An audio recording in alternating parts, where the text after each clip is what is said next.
Oh, man. The things that you see on social media, boy, I'll tell you. It gets crazy and crazy every day. Why is Peter Thiel holding a lecture on Antichrist? What is really going on? What is going on in this world? You know? This guy is worth billions of dollars. He will talk about Antichrist. Let's get into it.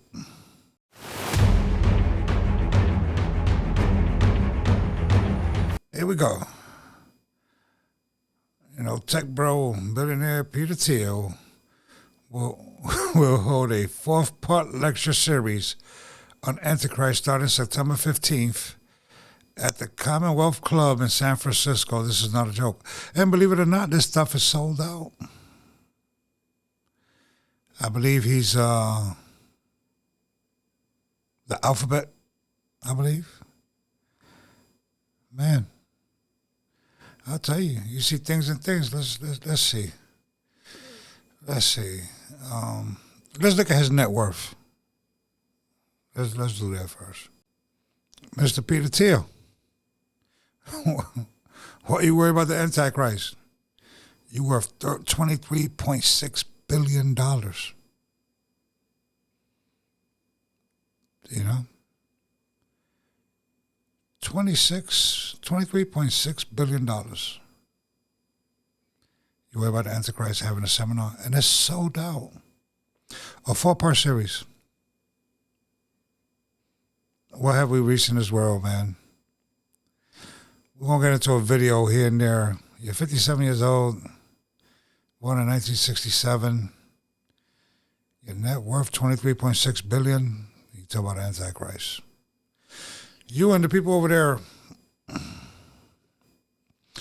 doing some weird stuff. And you, as an American, better be careful because you're the one that's going to end up paying for it in the long run.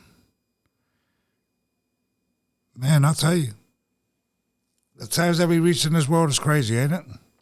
But thank God for social media. Thank God for this, boy, because if it wasn't for this, you wouldn't see none of this stuff.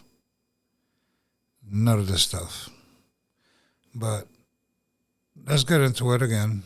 My very specific question for you, right, is that you're an investor in AI. You're deeply invested in Palantir, in military technology, in technologies of surveillance, in technologies of warfare, and so on, right? And it just seems to me that when you tell me a story about the Antichrist coming to power and using the fear of technological change to sort of impose order on the world, I feel like that Antichrist would maybe be using the tools that you were building, right? Like, wouldn't the Antichrist be like, great, we're not going to have any more technological progress, but I really like what Palantir has done so far, right? Yeah, I mean, isn't that a concern? Wouldn't that be the irony of history would be that the man publicly worrying about the Antichrist accidentally hastens his or her arrival? There are all these different scenarios. I obviously don't think that that's what I'm doing. I mean, to be clear, I don't think that's what you're doing either. I'm just interested in how you get to. Well, why are you stuttering on that? What you create could be the Antichrist too, or you could be the Antichrist. And the way you stuttered, I don't know. Bugs are different. Because the stuff that you're doing is actually wicked and evil. Whether the American people know about Palantir or not, that you're building these AI systems to surveil people, to do surveillance on them. Every movement that you do with your bank card, with your credit card, is everything you do on social media. It all goes into this database. Right? So when you say that there's a possibility that you're the Antichrist, and the stuff you're creating is for a reason, to control, act like you're saving people or saving the government, but you're actually doing wicked and evil things with the information that you're gathering. You're doing this seminar on the Antichrist. Is it safe to say that you are the Antichrist?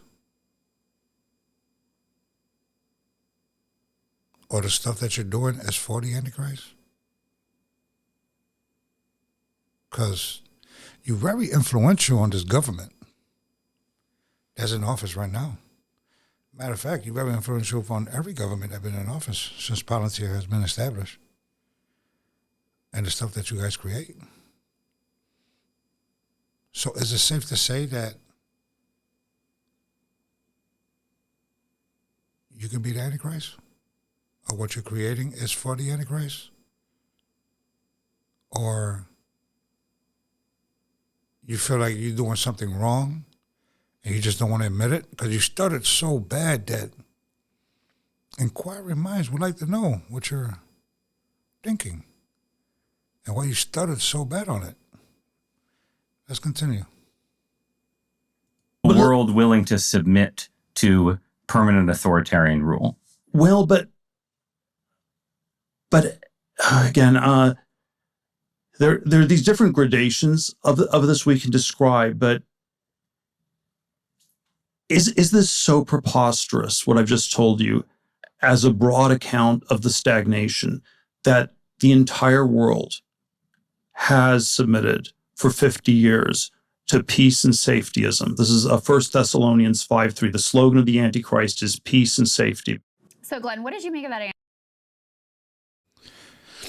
Peace and safety. You want to go to the Bible about peace and safety. Peace and safety is keeping people out of what you're doing,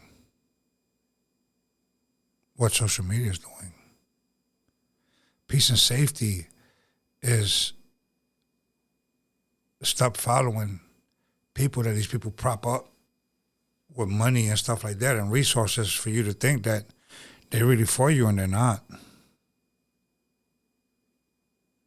That's peace and safety. In my eyes, you either the Antichrist or you're creating the Antichrist.